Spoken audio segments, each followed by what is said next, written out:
I think one of the most useful things to do when you're writing code is to try to imagine that you're saying it out loud to a person who's going to follow these steps.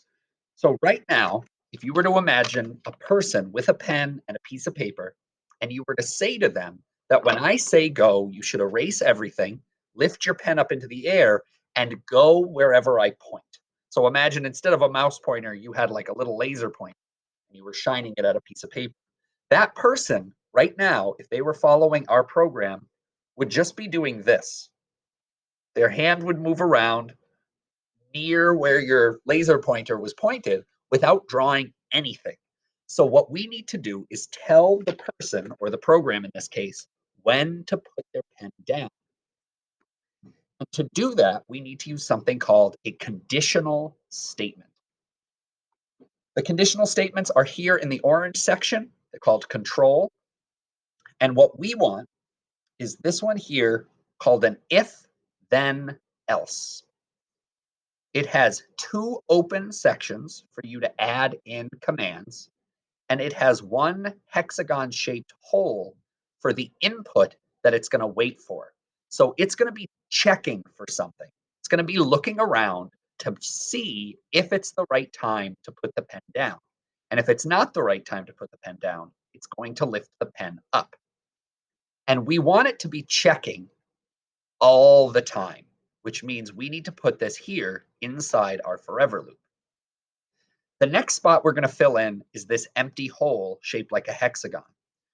We are going to tell the program to start drawing by clicking on the mouse.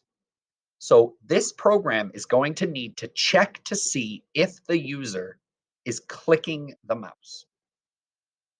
Basically, we're giving our program the ability to sense what the user is doing. And that's a clue that we need to look in the sensing section of our toolbox.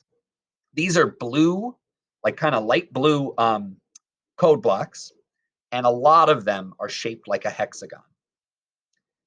We are going to use this one here called mouse down.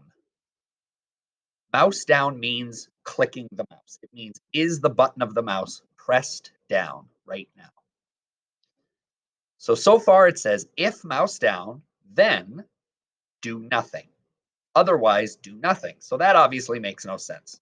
What we need are the commands for lifting the pen and putting the pen down. So we're going to move over to the pen section of our toolbox.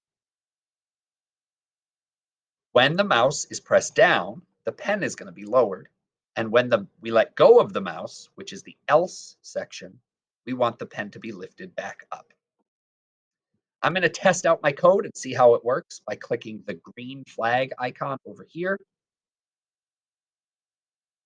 That little, if you're seeing a circle around my arrow, that's just the way the video is letting you know that I'm clicking right now. You'll see that the circle will disappear when I let go of the mouse button.